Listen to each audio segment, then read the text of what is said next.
पे संख्या देखो 4s² हमने ऐसा कैसा लिखा और पीछे वाला पद +1 उतार दिया। ठीक है, अब दोनों का गुणा करेंगे, 4 और 1 का गुणा करेंगे, 4 × 1 4 एकम 4, प्लस और माइनस करने से हमें बीच वाली संख्या लानी है। बीच वाली संख्या है 4, कितनी है 4। अब ऐसी दो संख्याएं वो होगी 2 और 2, 2 और 2 का गुणा करेंगे, 2 × 2 4 हो जाएगा, 2 और 2 को जोड़ेंगे तो 4 हो जाएगा। ठीक है, यानी 2s 2s। अब इन दोनों को जोड़ने से 4 आ रहा है, लेकिन माइनस का 4 लाना है। इसके लिए हम क्या करेंगे, दोनों के आगे माइनस रखेंगे ताकि माइनस माइनस प्लस हो जाएगा, 2s और 2s 4s हो जाएगा और माइनस का 4s आ जाएगा। ठीक है, तो इन दोनों को हम यहाँ पे लिखेंगे -2s -2s। अब हमारे पास में 4 पद आ गए। कितने पद आ गए, 4 पद आ गए। ठीक है, अब दोनों के जोड़े, यहाँ पे एक जोड़ा बनेगा, एक यहाँ पे युग्म बना लो। 2 युग्म बना लिए। युग्म बनाने के बाद दोनों में कॉमन लेंगे। यहाँ पे कॉमन क्या आएगा, 4 है 2 है तो कॉमन आएगा 2, 2 के बारे में 2 भी आता है 4 भी आता है। फिर कॉमन क्या आएगा, पीछे s भी कॉमन आएगा क्योंकि दोनों के अंदर क्या है s, तो इस प्रकार कॉमन आएगा 2s। कितना आएगा, 2s। कॉमन आने के बाद 2s का भाग देंगे दोनों पदों में। तो पहले हम 2s का भाग दे रहे किसमें, 4s² में देंगे। तो देखो 2 का भाग देंगे 4 में, कितनी बार जाएगा, 2 बार, 2 दूनी 4, 2 बार जाएगा। s का भाग देंगे s² में, तो 2 में से यहाँ पे घात 1 है, 1 गया तो 1 बचेगा यानी s, माइनस 2s का भाग दे रहे 2s में, 2s में भाग देंगे 2s का, तो s से s कटेगा, 2 से 2 कटेगा, आंसर बचेगा 1। क्या बचेगा, 1, माइनस का 1। फिर माइनस, अब इन दोनों में हम कॉमन लेंगे। यहाँ पे 2 है, यहाँ पे 1 है, यानी संख्या में तो कॉमन 1 ही आ रहा है। फिर बात करें, यहाँ पे s है, यहाँ पे s नहीं है, यानी कि 1 ही कॉमन आ रहा है, इसके अलावा कोई कॉमन नहीं आ रहा। 1 कॉमन लेंगे, 1 का भाग देंगे, 1 का भाग देंगे 2s में, 1 का भाग किसमें देंगे, 2s में, माइनस माइनस प्लस हो जाएगा, 1 का भाग 2s में देंगे 2s आएगा। फिर माइनस प्लस माइनस होगा, 1 का भाग 1 में देंगे तो 1 आएगा।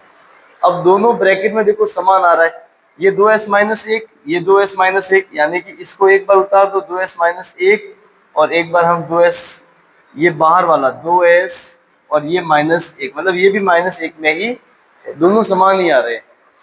अब शून्य निकालेंगे, दोनों के बराबर में 0 रखेंगे, 2s - 1 बराबर 0, इसके बराबर में भी क्या रखेंगे, 0। ठीक है, अब पक्षांतरण करेंगे, -1 को उस तरफ भेजेंगे, ये प्लस का 1 होगा, फिर 2 को उस तरफ भेजेंगे, 2 जो है वो s के गुणा में, तो ये इसके बटे में आएगा, s का मान हो जाएगा 1/2। सेम यहाँ पे पक्षांतरण करेंगे, -1 को उस तरफ भेजेंगे, ये प्लस का 1, फिर 2 जो है वो इसी गुणा में, ये इस तरफ भेजेंगे, बटे में आएगा, s का मान आ जाएगा 1/2।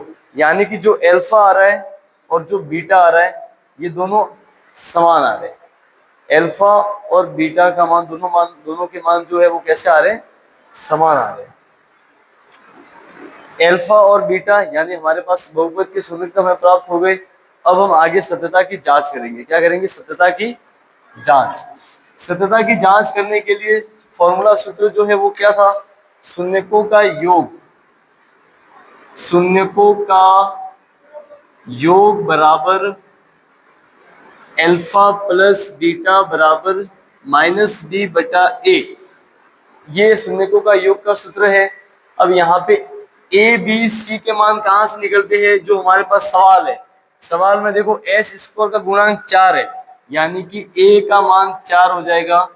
फिर b का मान किसका होगा, s का गुणांक -4 है, b का मान -4 होगा। फिर c का मान कितना होगा, ये प्लस का 1, तो ये c का मान हो गया। अब ये मान हम सीधा यहाँ पे रखेंगे, देखो अल्फा का मान 1/2 है, प्लस बीटा का मान 1/2 है, बराबर -b का मान -4 होगा, और a का मान होगा 4। ठीक है, अब 1/2 और 1/2 को जोड़ेंगे तो कितना होता है, 1 होता है, माइनस माइनस क्या हो जाएगा, +/4, 4 से 4 कट गया, बराबर में क्या आया, 1। इस प्रकार सत्यता की जांच हो गई। लेफ्ट हैंड साइड और राइट हैंड साइड के दोनों के मान क्या हो गए, समान हो गए।